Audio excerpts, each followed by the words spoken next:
¿Qué tal? ¿Cómo están? Bienvenidos a una nueva edición de Las Cartas sobre la Mesa. Nuestra séptima temporada, un programa de Infogate, un medio, o Infogate, si usted quiere verlo, digamos, desde el punto de vista de la pronunciación en inglés. Infogate o Infogate, digamos, es un medio de comunicación independiente que intenta llevarle digamos, a su casa, a su perspectiva, la visión que hay en el mundo en temas estratégicos, geopolíticos, geoestratégicos, geoeconómicos, pero también considerando los procesos políticos en cada uno de los países, incluido nuestro país. Infogate es un medio de comunicación que está en las redes sociales, que está, qué sé yo, en YouTube, usted ahí nos puede seguir, en Instagram, estamos en Facebook, estamos en X, antes Twitter, estamos en Threads. En todos los que son las plataformas, redes sociales, ahí estamos. Así que si usted nos ve por ahí, por alguna de ellas, denos un like, porque eso obviamente son importantes dentro de este mundo digital en el cual estamos. Agradecemos también a Mundo TV, a TV Cable Mundo, que nos permite estar desde Antofagasta hasta Los Ríos a través de todas las plataformas en cada una de estas regiones y donde usted tiene la oportunidad de sintonizar nuestro programa. Y por supuesto, a todas las otras plataformas como Telecauquene, Ñublevisión y por supuesto Radio Longuien en Concepción, que nos permite estar con toda la audiencia que ellos tienen en la región del Biobío. Y bueno, y agradecemos también, sin lugar a dudas, a Aureus Joyería, una joyería que no solamente, como siempre señalamos, tiene los relojes, collares, aros, brazaletes, etcétera. Aquí son propios de una joyería, sino que tiene particularmente algo que nos ha llamado mucho la atención y que lo consideramos un aporte, porque es un aporte para que usted piense en inversión, para que usted piense en ahorro, que son estos lingotes de oro. Sí, lingotes de oro pequeños de 1 onza que no pagan impuestos. Hay de más de 1 onza, pero usted ahí entre, si lo hace digitalmente, a la página de Joyería Aurus, o si no, vaya presencialmente a algunos locales que están de Rica Valdivia para consultar sobre estos lingotes de oro, donde usted puede comprarlos, qué sé yo, y puede ser un bonito regalo, ya sea para cualquier tipo de festividad, un aniversario de matrimonio, un bautizo, qué sé yo, un momento especial. Estos lingotes de oro le permiten ahorrar. El oro está, yo diría, dentro de las inversiones más seguras, mucho más que una propiedad, incluso, me atrevería a decir, y eso a usted le puede servir. Entonces, Joyería Aurus, una joyería que da una alternativa segura en términos de lo que es la inversión. Y bueno, sin lugar a duda, el mundo ha estado bastante convulsionado, pero también es necesario tener una mirada, yo diría, un poco más tranquila, más reposada, pero también con una mayor visión y criterios para poder entender.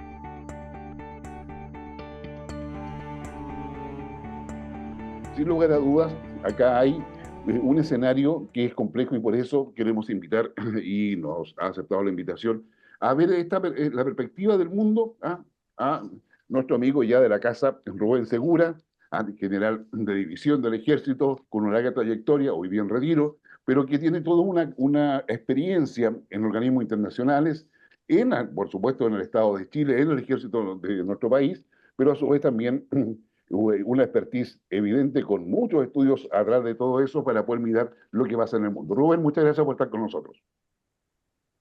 Gracias, Guillermo, y bueno, un saludo a todos los teleoyentes que se interesan en estos temas. Muchas gracias. ¿Bien? Ahora, ¿cómo tú ves hoy día cuál sería el estado de situación? Si tuviésemos en algún instante que mirar con todo lo que yo he punteado así muy rápidamente, ¿cómo ves el escenario en el cual estamos actualmente? Bueno, yo creo que el escenario que tú has descrito es bastante completo porque son los hechos políticos, son los hechos, ¿no es cierto?, del tablero mundial que están marcando la agenda y están moviendo en este minuto el mundo. Está todo concentrado en esto. Nos hemos dado cuenta que en los últimos 2 meses hemos ido en una sucesión de cumbres. ¿M? Tuvimos la cumbre de paz para Ucrania que se celebró en Suiza.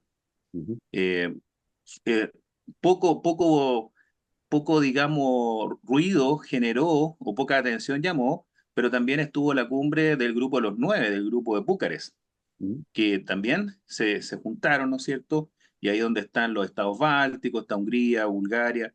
eh, Hungría, que es en este minuto el que nos está llamando la atención, ¿no es cierto? Está emergiendo, ¿no es cierto?, como un actor que parece que se está saliendo del libreto y tenemos, ¿no es cierto?, lo que es el grupo de la Organización de Cooperación de Shanghái, que es un grupo bastante antiguo, pero que ya se han ido agregando integrantes a esto. Se agregó India, se agregó Pakistán, se agregó Irán y ahora, hace poco, se agregó Bielorrusia. Por lo tanto, que el principal aliado de Rusia, por supuesto, porque está involucrado en la guerra en Ucrania. Y en este momento estamos viendo la cumbre de la OTAN. Entonces, esta sucesión de cumbres que han ocurrido tienen algunos hilos que son conductores y que podríamos ir despejando un poco y ver qué, bueno, qué cosas en común tienen. Uno, por supuesto, es el enfoque de cómo ven la guerra de Ucrania. Y en esto ya hay una propuesta de Zelensky que tiene más de 2 años, que fue su propuesta de 10 puntos, que en la cumbre de paz, ahora que fue en Suiza, la verdad es que solamente le aceptaron 3 de los puntos y del resto no hubo consenso internacional para lograr un acuerdo y ratificar los otros. Por otra parte, China, en forma individual, unilateral, hace una propuesta de 12 puntos, un acuerdo de paz el año pasado, en el mes de marzo. Y aparece ahora Orbán eh, de Hungría, ¿no es cierto?, con una propuesta que ya en Europa le están llamando la 3.0, donde él no dice cuáles son los puntos, sino que dice el inicio y dice el término. Él dice, bueno, tenemos que iniciar algo y tenemos que conducir esto al término de la guerra. Pero no ha sido claro en, bueno, ¿y cómo va a ser este término de la guerra? Y todos sabemos la cercanía que tiene Hungría, el actual mandatario, con Putin.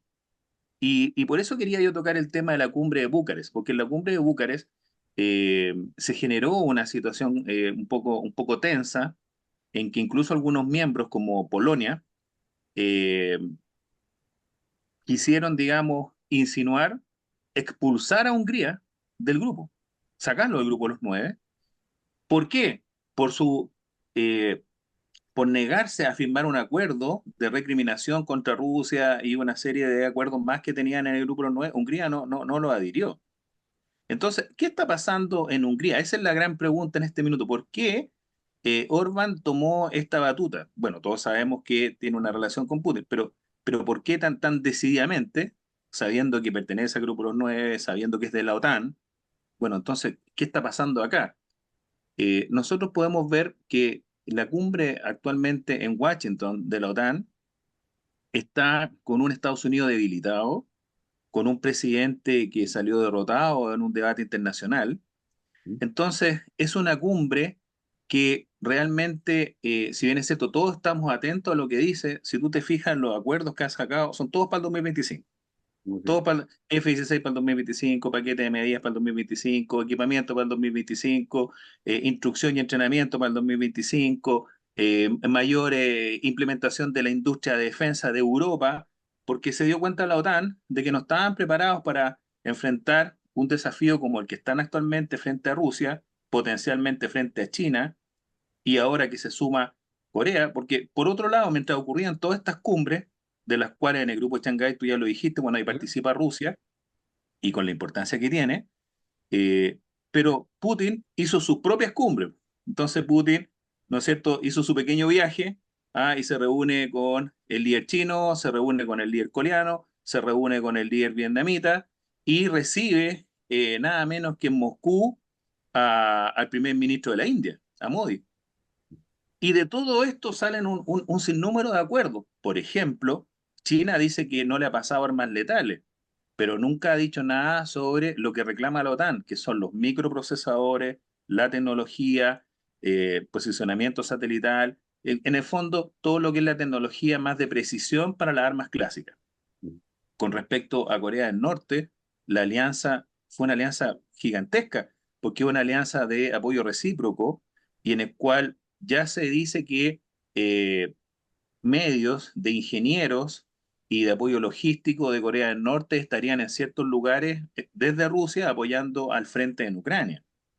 Con Vietnam no hubo mucha claridad de los acuerdos, pero sí fue un aliado importante. Pero con India, India nos sorprendió a todos porque India tiene una rivalidad fronteriza con China. Ambos están unidos porque tienen esta relación con con Rusia, son parte de los BRICS, por lo tanto también tienen otros intereses también ahí en este caso, pero India dijo claramente que para ellos Rusia es un amigo. Se firmó un contrato de suministro de uranio, donde Rusia le suministra uranio para las plantas de empleo de energía nuclear civiles de India, y además de eso, se firmó un contrato para implementar fábricas de construcción de suministro y bastimentos logísticos y armamento ruso en China, considerando que China, perdón, ruso en India, considerando que India, la principal fuente de su armamento es israelita y la segunda fuente es rusa y tiene un porcentaje muy, muy bajo americano o de la OTAN. Entonces la dependencia tecnológica que tiene en lo que es sistemas de armas India de Rusia es muy grande y llegan a este acuerdo. Entonces, pareciera, y aquí te doy el pase, no sé cómo lo ves tú también, Guillermo, pareciera que tenemos un Putin que ha logrado salir de este aislamiento que le quiere imponer, ¿no es cierto?, Occidente liderado por la OTAN, Estados Unidos y la OTAN, y en el cual Putin ha demostrado de que no está aislado, ha demostrado de que puede participar en foros que son relevantes a nivel mundial, que recibe mandatarios de la talla de India en su país, que tiene reuniones con Xi Jinping y donde es recibido con honores, pero realmente impresionante. Y por otro lado, tiene un articulador como Orban que está, ¿no es cierto?, generando ruido al interior de Occidente en todos los bloques, en el grupo de nueve, ¿no es cierto?, como te comentaba, y en la OTAN. Entonces, eso, en mi opinión, le está permitiendo a Putin recuperar un poco de la libertad de acción político-estratégica a nivel mundial que no tenía, y la está recuperando un poco, y en eso está siendo el que acciona y el que tiene la iniciativa, y Occidente está reaccionando. Fíjate que todas las declaraciones de la OTAN y de la Unión Europea son todas reaccionarias. Y termino con este punto, cuando tú nombraste lo que pasó en Francia.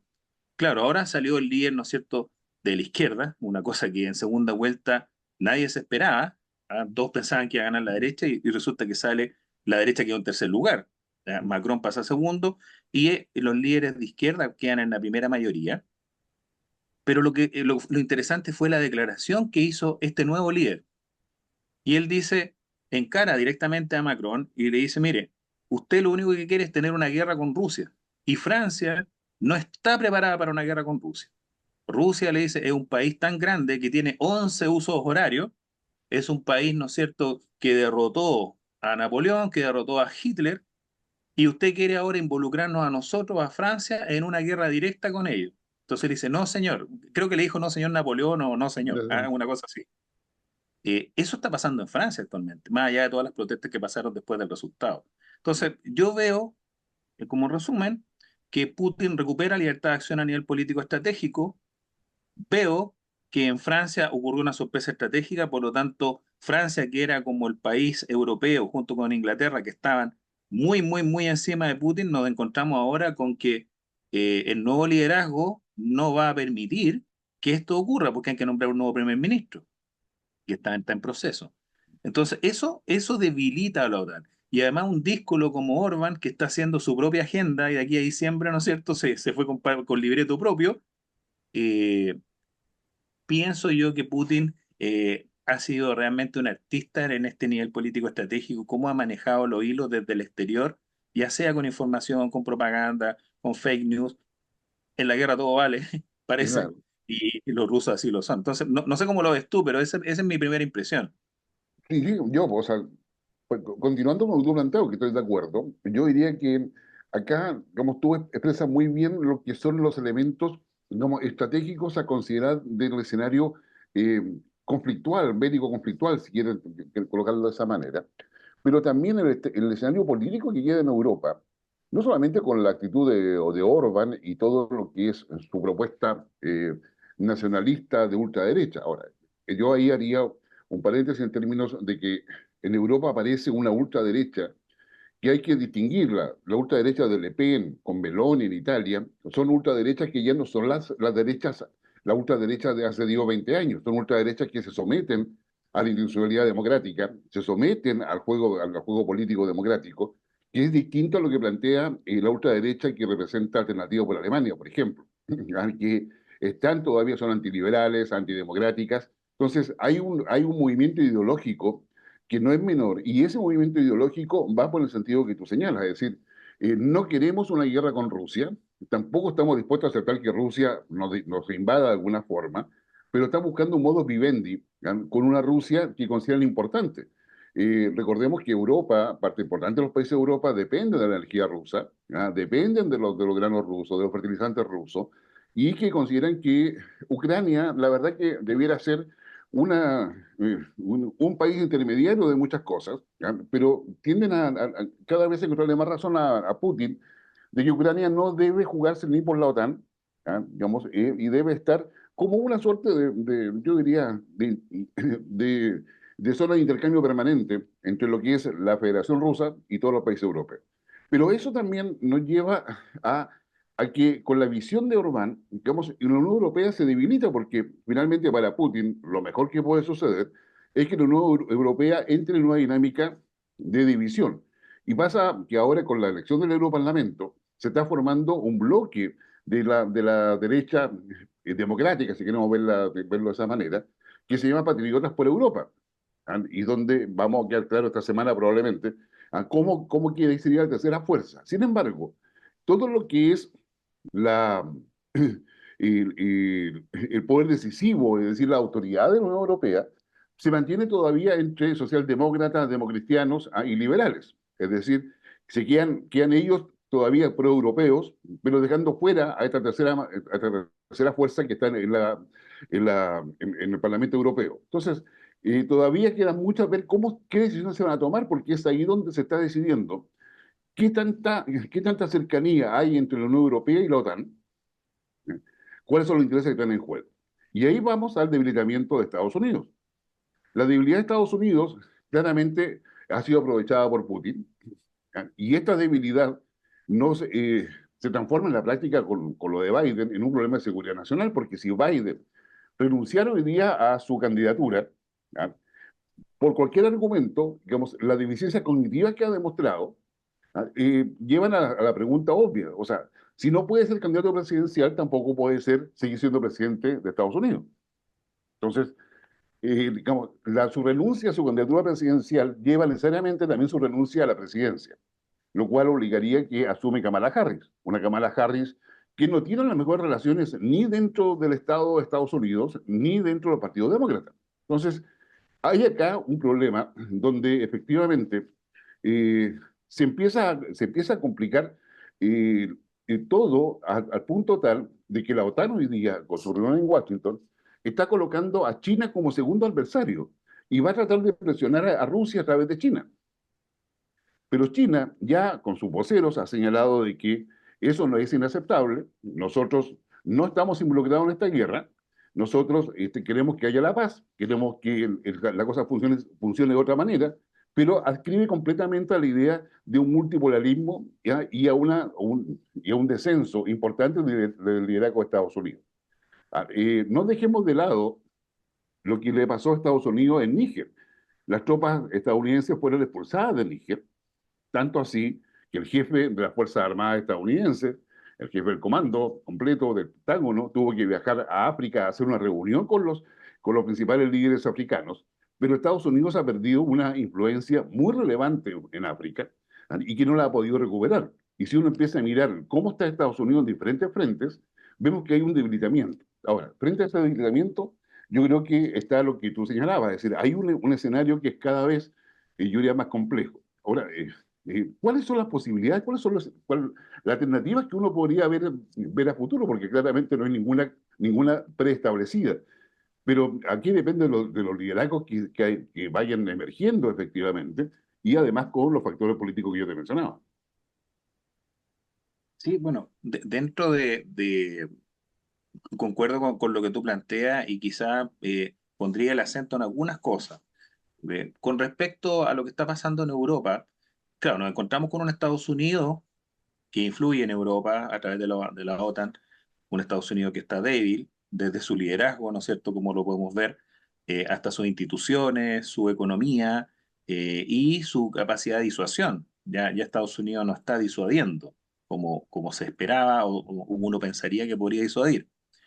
Este eje Estados Unidos, Inglaterra, Gran Bretaña, Polonia, Ucrania, que muy bien describe Emmanuel Todd en su último libro, ha sido, ¿no es cierto?, el que ha generado una bisagra y ha tratado, ¿no es cierto?, de impulsar esto. Y el mayor perjudicado ha sido el que ahora es considerado el hombre enfermo de Europa, así como mucho tiempo fue, ¿no es cierto?, Turquía, y que ¿Mm? finalmente se desintegró y nace la República actual. El actual hombre enfermo de Europa es Alemania. Entonces Alemania está con un bajo, ya no es la Alemania, ya no es el motor de la Unión Europea, sino que Alemania con un cero crecimiento, con fuerzas armadas, ¿no es cierto?, no disuasivas.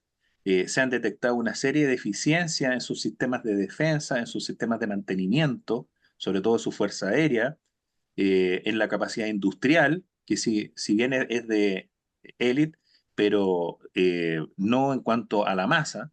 Entonces, tenemos un debilitamiento ahí. Por otra parte, Estados Unidos ha tratado de generar una cuña en esta unión, como tú lo nombras, de Rusia con China, y, y generó dos situaciones que son es un reto en una jugada de ajedrez. Ellos plantearon un reto o desafío que pasó el borde. Siempre se pensó que Ucrania debería, y eso siempre se pensó por ambos bloques, debería ser un estado tapón geopolítico, un buffer, una buffer zone, donde impidiera, ¿no es cierto?, que entraran en contacto directo tanto la OTAN como Rusia posterior a la desintegración de la Unión Soviética.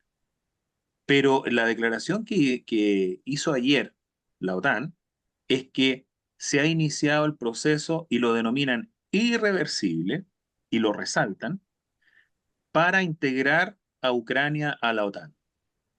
Destacan cómo está con una serie de cosas, pero que comenzó el proceso irreversible. Bueno, cuando se nombra eso, definitivamente eso es un reto a Rusia, es un reto, es un movimiento en el tablero. Y el segundo reto es, ¿no es cierto?, que se hace una acusación contra China de que está entregando, ¿no es cierto?, y apoyando a Rusia y por lo tanto lo que decías tú, el estudio de sanciones. ¿Mm? Esos dos retos en crisis internacionales van a generar respuestas, van a generar, ya la primera respuesta ya la dio China el día de ayer, ¿no es cierto?, a través de su ministro de Relaciones Exteriores, donde descarta toda ayuda, pero es muy específico, los chinos son muy ¿Mm? sabios. No ¿Mm? estamos entregando armas letales, no dijo Claro, nada más de ok. todo lo que sí le está entregando, que lo más importante es el apoyo político. Eso es lo más importante que está entregando China, más allá de armas, suministros o incluso gente. No, es el apoyo político que le da a Trump, porque como tú planteabas, y China lo ha dicho muchas veces, incluso en su propuesta de 10 puntos está, en que el mundo necesita un régimen multipolar. Entonces, actualmente, todo esto que está pasando en el mundo, si tú me dices a mí, bueno, ¿qué posibilidades, qué es lo que se viene? Mira, en el corto plazo podríamos decir que la guerra va a continuar, la guerra, Rusia cada vez va a ser más preciso en sus ataques y más letal, y Ucrania está en una condición un poco desesperada, recibiendo una serie de equipamientos, pero que no tiene la instrucción, el entrenamiento, y son procesos complejos el recibir tecnología y querer ocuparla. Y ahí es que Rusia acusa a Estados Unidos de que sus drones son los que dan el fuego observado, de que sus técnicos y sus militares están asistiendo y están en diferentes lugares. Entonces, eso lo está, porque no, es muy difícil, por ejemplo, cuando le entreguen los F-16 equipar al F-16 en configuración de combate y salir a combatir inmediatamente. Hay toda una preparación de los pilotos, configuraciones, entrenamiento, primero en el avión, después en elementos, cuadrilla, etcétera. Hay todo un proceso de entrenamiento que es muy complejo, más aún en guerra. Entonces, en el corto plazo, pareciera que la guerra va a seguir. En el corto plazo, Zelensky se validó en la cumbre de paz de Suiza, donde todos los mandatarios que asistieron, los 93 asistentes, dijeron, sí, este es el presidente de Ucrania, por lo tanto ya ese discurso de que en mayo era la elección y no fue, ya quedó pasado. O sea, en este minuto él ya está ratificado y reconocido internacionalmente, por lo tanto es un punto que no vale la pena persistir en eso porque ya hay una aceptación internacional de facto de eso y además la constitución ucraniana lo permitía. Pero tiene pocos recursos, Zelensky, cada vez tiene menos recursos y sus recursos humanos, porque puede recibir todo el equipo, pero sigue necesitando mercenarios y su propio ucraniano. Está complicado. En consecuencia, yo veo que no va a haber un gran cambio en el frente de batalla, más allá de metros más adelante, metros más atrás y cómo se va moviendo esta pequeña línea, pero no creo que hayan grandes cambios en el corto plazo. El problema está me voy a saltar en mediano plazo, en Sí. el largo plazo. Ujú. En el largo plazo, si uno hace un análisis prospectivo, definitivamente está cambiando el sistema internacional. El sistema internacional, como lo conocemos, en el orden que tenemos, en un concepto un poquito más, más realista, como Weber define el Estado, o como algunos lo nombran, ¿no es cierto?, el Estado westfaliano, eh, ya no es un Estado 100% autónomo, soberano, donde todos somos iguales y no hay una jerarquía en ninguno de otros, sino que pareciera que ahora el Estado moderno está siendo desafiado a esto y nos está obligando a tomar ciertos alineamientos y eventualmente esto podría dar pie a que en el futuro, en el largo plazo, cambie este sistema de como lo tenemos actualmente a un sistema un poco más jerarquizado. Y si ponemos un sistema más jerarquizado, estamos volviendo al sistema hegemónico. Y eso es lo que no quiere China. China no quiere ir a ese escenario. China, por el contrario, plantea por un mundo multipolar y mejorar el sistema actual, pero manteniéndolo multipolar. Claro, a ellos les conviene porque en la medida que está todo ceteris paribus, ellos pueden seguir, ¿no es cierto?, creciendo para el momento adecuado, mover su caballo y hacer la jugada principal. Eso es lo que yo veo en el largo plazo, desde el punto de vista prospectivo, que estamos viendo los inicios de cómo se va a fraguar y hacia dónde, qué derrotero va a tomar la forma, la estructura y cuál va a ser nuestro nuevo sistema internacional. Yo creo que eso es lo que está pasando ahora porque se están desafiando los grandes poderes, los grandes hegemones, las grandes alianzas y el mundo está tomando posición. Si nosotros miráramos esto desde la luna, vemos Ujú. cómo se van alineando los países, cómo se van haciendo bloques. Arabia Saudita quiere entrar al Grupo de Cooperación de Shanghái. Así es. Arabia Saudita quiere entrar a los BRICS, están en lista de espera. Entonces, eso te marca una señal. Ujú. Egipto también. Bueno, Egipto es algo más chico, pero igual es una señal. O sea, hay una serie de países que están en lista de espera, no para entrar a la OTAN, no para entrar a la Unión Europea, sino que para entrar a los BRICS y para entrar a la Organización de Cooperación de Shanghái. Y tú bien lo dijiste, ¿no es cierto?, con los porcentajes, ¿no es cierto?, que tenemos ahí donde tienen el 25% del PIB mundial, el 40% de la población, y un dato no menor, el 80% de la superficie del bloque de Euroasia es la cooperación el Grupo de Cooperación de Shanghái, el 80%. Entonces, ¿qué posibilidades se nos vienen? Que está todo el mundo expectante y lo que nos tiene en este minuto en vilo es qué va a pasar en noviembre en la elección en Estados Unidos. Así es. Y eso abre varios portales. Si gana Trump, si gana Biden o si Biden es reemplazado. Por lo tanto, tenemos tres líneas, ¿no es cierto?, de investigación hacia el futuro de qué es lo que va a pasar. Curiosamente, eh, todos están preocupados por Trump, porque Trump ya ha dicho que él quiere solucionar el problema de la guerra desde el momento que salga elegido presidente y tenerlo solucionado cuando él asuma como presidente. Él se autoimpuso esa meta, pero no dijo cómo. Entonces Ya. ahora están las especulaciones de cómo. Y obviamente el gran perdedor va a ser Ucrania, porque Donald Trump es un tipo realista y va a decir, bueno, primero, esto es una opinión, no quiere decir que No. lo va a hacer así, pero pareciera que él diría, primero un alto al fuego. O sea, las cosas quedan donde están. No se mueven más las líneas del frente, alto al fuego. Segundo, iniciar canales de comunicación. Y tercero, comenzar una negociación. El problema está que en la negociación Ucrania quiere suma cero, o sea, quiere volver al estado inicial Imposible. de la guerra. Y eso tú comprenderás después de los miles de muertos, los miles de millones de dólares en inversión, los miles de millones de dólares que afectan en sanciones, en bloqueo, etcétera, el, el casi golpe del grupo Wagner en el periodo y cosas que ocurrieron, la verdad que es imposible que Putin asuma ese costo como costo hundido y diga ya, ok, vamos a... No, eso es imposible. Entonces lo que está pidiendo Ucrania es imposible. Alguien tiene que decirle a Ucrania, usted está pidiendo un imposible. Y Ucrania y la OTAN está fomentando esto, lo está manteniendo.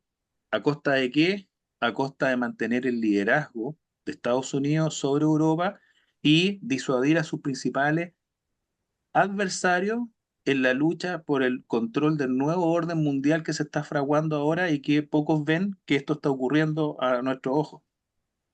No sé Sí, qué o sea, piensas tú de sí, sí, no, o sea, yo en lo que tú comentas, yo diría, Víctor Orbán se transforma en el caballo en este tablero de ajedrez de Trump, esto. porque Víctor Orbán es el que declara efectivamente, yo soy el único que está quedando, que puede conversar con Putin, que puede conversar con China, puede conversar con Ucrania, porque estoy en la OTAN, estoy en la Unión Europea, y soy el único que puede colocar un puente de plata para poder generar justamente lo que tú dices, las condiciones de diálogo y todo indica que la solución del conflicto de Ucrania con Rusia va a pasar por un armisticio, tal cual el que hay entre Corea del Norte y Corea del Sur. O sea, un armisticio donde todo va a quedar igual, digamos, las zonas que están ocupadas por Rusia se van a mantener con Rusia, y Ucrania va a tener que volver a una normalidad sin ingresar a la OTAN, o saliéndose de la OTAN, sé que la colocan ahí a la fuerza. Pero hay hoy día, yo diría, la línea Trump, aunque sea del pragmatismo en relación internacional, o sea que yo creo que Trump va mucho más allá del realismo, sino que va al pragmatismo, es decir, yo quiero que ciertas cosas funcionen y que Estados Unidos tenga las condiciones para seguir siendo el líder mundial. Está dispuesto a ceder el poder, pero mientras nadie se mueva muchísimo, en esa visión que tú tienes a largo plazo, nadie se mueva muchísimo, pero todos convivamos, ¿ya? Y sepamos que tenemos nuestras capacidades. Pero no se metan conmigo, porque yo voy a seguir manteniendo la superioridad militar que nos caracteriza y la voluntad de actuar cuando es necesario. Entonces, yo creo que es la disuasión que yo creo que Estados Unidos de alguna forma intenta instalar. Ahora, el tema está en cómo se va a hacer este proceso.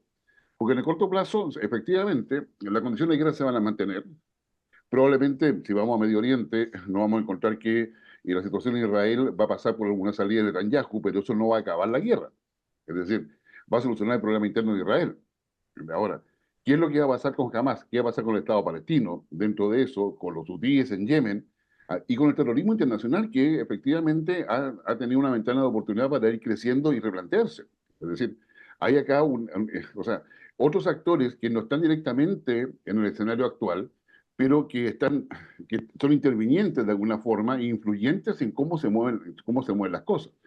Irán acaba de cambiar presidente, a un presidente que es supuestamente más moderado, por lo menos salió el que se considera el occidente más moderado, pero para que haya un cambio en Irán requiere que pasen algunos meses. No es un proceso tan lento como, o sea, o tan rápido como algunos quisieran, digamos. Y lo otro es que, en definitiva, las democracias aparecen cada vez más debilitadas en todo este proceso. Ahora, con eso, pero te dejo eso ahí en la mesa. Bueno, ¿y qué pasa con América Latina? Porque en todo esto nosotros hablamos felices de la vida, de Euroasia, hablamos, qué sé yo, de África, hablamos de Medio Oriente, pero América Latina está invisible en todo esto.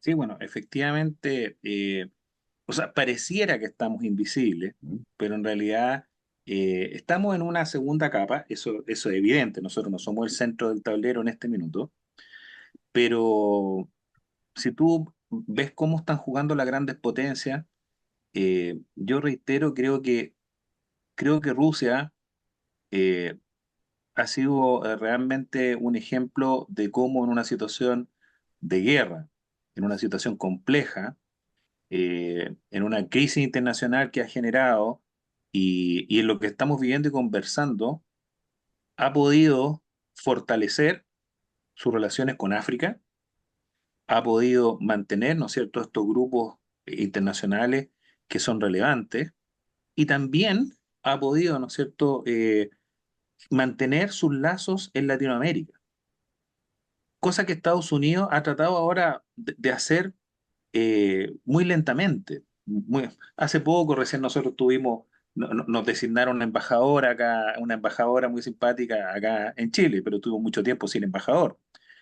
Hace poco, ¿no es cierto?, vino la comandante, ¿no es cierto?, que llamó mucha atención porque era mujer del Comando Sur, etcétera, pero así como estuvo acá, estuvo en Argentina y estuvo en lugares claves.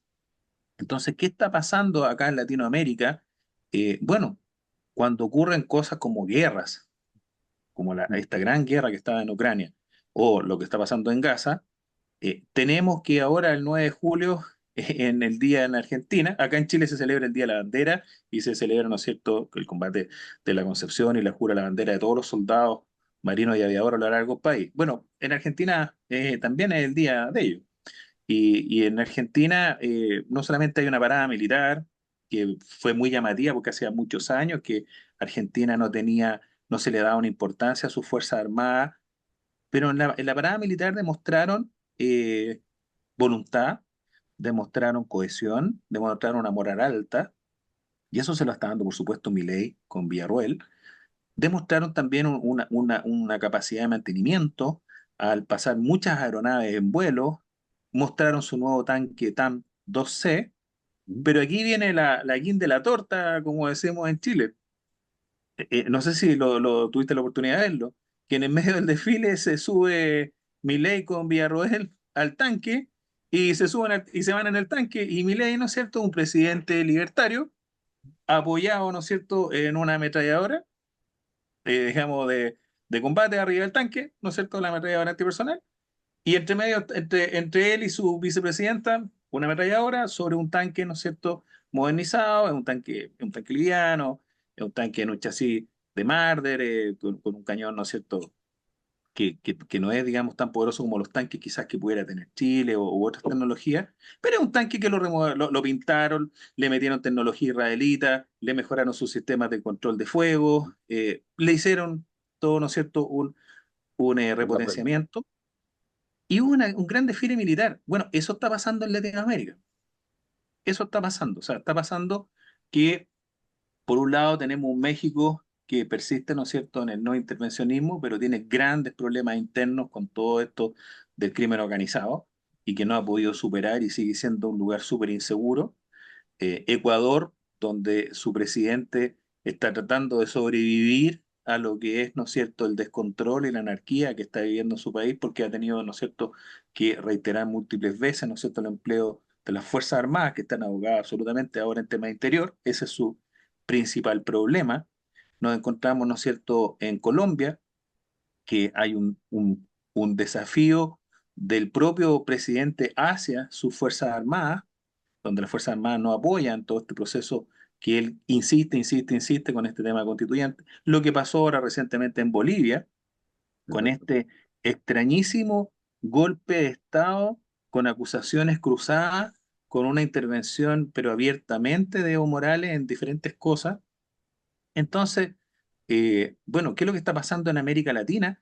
Es que cuando no están los hegemones ordenados, ¿no es cierto?, cuando no está el mundo westfaliano, que deberíamos ser todos iguales, pero con ciertos niveles de jerarquía, que les guste o no les guste el sistema westfaliano actual, igual tiene jerarquías, porque las tiene, pasa que empiezan los descontroles y empiezan a ocurrir situaciones como esta, que son súper extrañas. O sea, que un presidente argentino se suba a un tanque, la verdad que, bueno, ¿cuál es el mensaje? ¿Fue chauvinismo? ¿Fue populismo? ¿Fue un impulso irresistible? ¿Estaba planificado? ¿Cuál es el mensaje? ¿A quién se lo quiere dar? ¿A las Fuerzas Armadas? ¿Al país? ¿Quiere militarizar a Argentina? Eh, ¿Hacia dónde va ese mensaje? ¿Cuál es la mirada? Mm. Lo que está pasando en Bolivia, la situación de Perú, etcétera. Entonces, nosotros vemos que Chile está avanzando, tratando de recuperarnos un poco de todas las pérdidas económicas que tuvimos después del 2019, producto, ¿no es cierto?, de la crisis que el nombre que quieran ponerle, pero sí nos afectó muchísimo y nos paró íbamos en un rumbo y bueno, nos detuvo y destruyó muchas cosas. y en este minuto estamos organizando, pero realmente hacia dónde va nuestra política exterior, cuáles son los objetivos estratégicos que estamos viendo, cómo queremos estar en el contexto vecinal, regional, en el contexto internacional. Fíjate que yo que soy chileno no lo tengo claro ahora. Ujú. No, y yo creo que eso pasa no solamente contigo, yo también coincido contigo, es decir, al no tener una visión de más largo plazo, vamos dando tumbo en tumbo, porque en el fondo miramos para allá, qué interesante. No, para allá debemos ir, no, pero después miramos hacia otro lado, también debemos ir para acá. Pero tenemos nuestras capacidades, cuando me refiero a nuestras capacidades diplomáticas, nuestras capacidades militares, nuestras capacidades, yo diría, eh, nuestra capacidad de pensamiento estratégico, ubicada en distintas instituciones, en distintas partes, yo te diría sin uso. Es decir, yo ayer daba una Absolutamente. conferencia, claro, sin Yo uso, tengo o una sea, pregunta, te tengo una pregunta. ¿Tú sabías que en este minuto a nivel Ministerio de Defensa se está revisando la política de defensa actual de nuestro país?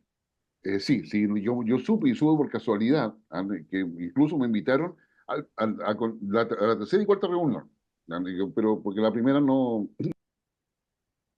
digamos, solamente a la tercera y cuarta, pero digamos, era una invitación que no sé cómo se dieron las invitaciones. Inicialmente yo no estaba considerado, o sea, recién me consideraron tercera y cuarta, ¿ya? ¿Mm? Pero como se hacían en un seminario, o sea, es decir, digamos, y desconozco cómo, qué cosa va quedando ahí. Pero no será ese un tema país, no es un tema estratégico, no será un tema, ¿no es cierto?, de amplio debate, no será un tema, ¿no es cierto?, que requiere la importancia de poder, ¿no es cierto?, trabajar en él con transparencia también, digamos, indicando, mire, estamos haciendo esto, etcétera. O Sí, nos vamos a enterar en algún minuto, al término de un feriado largo o en un sándwich, de que salió publicada una política de defensa. Entonces, lamentablemente creo que eso ¿mm? va a ser así. Nos vamos a enterar de que tenemos una política de defensa, pero sin embargo sin pensamiento estratégico y yo diría con mucho componente ideológico, lo cual no está mal, ¿no? Pero está mal que la falta de transparencia para poder generar, yo diría, eh, no sé, la masa crítica digamos, intelectual necesaria para mirar el futuro no está, porque yo respondí dos cuestionarios y eran un poco así de opinología, así, digamos, ¿qué piensa usted que va a pasar? O sea, no, o sea, yo creo que cualquier política de defensa, tanto de Chile o cualquier país, debe considerar o sea, primero escenario si América Latina tiene posibilidad de estar integrada o no para enfrentar riesgos comunes. ¿Ya? Digamos, si la segundo, digamos, si América Latina está desintegrada. Y lo tercero, si América Latina está, digamos, está francamente en una posición de alinearse con alguna potencia. No sé, te lo estoy diciendo así muy rápidamente. ¿Sí? Y después, ¿cómo está el país respecto a esos tres escenarios, cuatro o cinco escenarios? Pero no se está pensando en el futuro. Entonces, o sea, nuestras capacidades diplomáticas, yo he tenido, igual que tú, experiencia, nuestros diplomáticos son de lujo. O sea, y ¿Mm? nuestros militares, bueno, no digo porque tú estés con nosotros, sino que son de lujo. O sea, tú le haces un requerimiento y lo responden, pero de forma excelente. Si el tema está en que el requerimiento de quien conduce el país es fundamental. Si el que conduce el país no tiene visión de futuro, digamos, ¿qué requerimiento va a hacer? Entonces, yo Por eso digo, ¿estamos haciendo una política de defensa o estamos haciendo una tesis? nada. ¿Vamos a construir una política de defensa aplicando el método Delphi para cuestionario experto, ¿no es cierto? Y después tabular y decir, bueno, en realidad parece que la mayoría de los expertos creen de que Chile es una isla, por ejemplo. No. Entonces, evidentemente, eh, ahí es donde tú me preguntas qué está pasando en América Latina. Bueno, en América Latina hay algunos países que como que tienen un norte, como que tienen una épica, tienen una ilusión aglutinadora y desde, si bien es cierto, siempre va a haber disidencia, ponele un 10%, un 15%, ya un 20%, pero en general la mayoría adhiere a ciertos proyectos, va y hace ciertas cosas. Entonces, cuando nos encontramos con sistemas muy atomizados, la verdad es que no puedes avanzar, no puedes, digamos, no tienes hacia qué lugar avanzar porque está todo atomizado y eso te quita eh, competitividad. Y al quitarte competitividad a países como Chile, que somos una economía abierta, nos afecta terriblemente. O sea, nosotros no podemos, en este minuto, no todo es militar, no todas las amenazas son de tipo armada. No. También tenemos amenaza a competidores que pueden llegar a producir cobre como nosotros, que quieren vender salmones como nosotros, que aspiran a tener acceso a recursos naturales marinos y submarinos como nosotros. Mm, Más aún si lo quieren hacer en en territorios que nosotros digamos, decimos que son chilenos. mm, Entonces, bueno, eh, ¿dónde está ese pensamiento más profundo? ¿Dónde está ese trabajo? ¿Dónde está esa investigación? ¿Dónde están esas acciones políticas, etcétera? Si tú con esos parámetros empiezas a ver todos los países de Latinoamérica, y eso yo siempre me lo dejo como tarea para la casa o a los alumnos, tú puedes ver qué países, solamente por tener alineado todos esos puntos, tienen más opciones de aumentar su PIB en el corto plazo que los que no lo tienen, así es.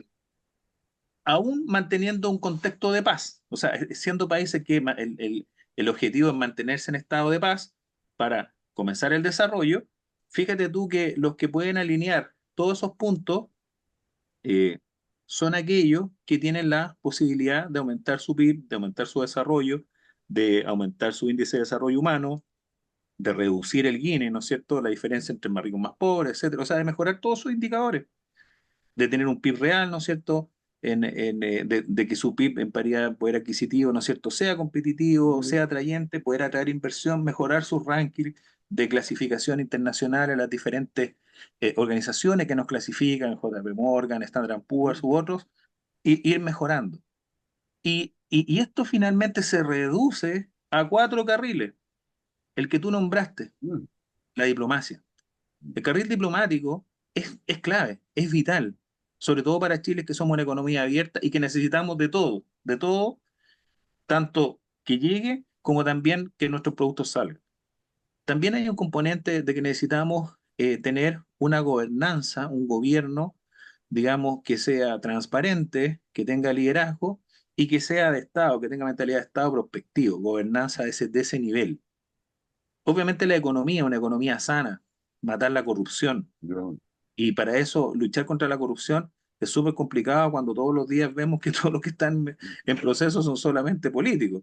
¿Ah? ya, Y lo último, obviamente, va a ser siempre el eje de la seguridad, de las Fuerzas Armadas y de las policías, que países, ¿no es cierto?, que quieren tener, ¿no es cierto?, un posicionamiento local, regional y global, lo tienen que tener, o sea, es una cosa y lo tienen que tener profesionalmente y tienen que tener organizaciones eficaces y eficientes para poder combatir desde el crimen organizado o hasta reprimir amenazas externas o simplemente generar disuasión.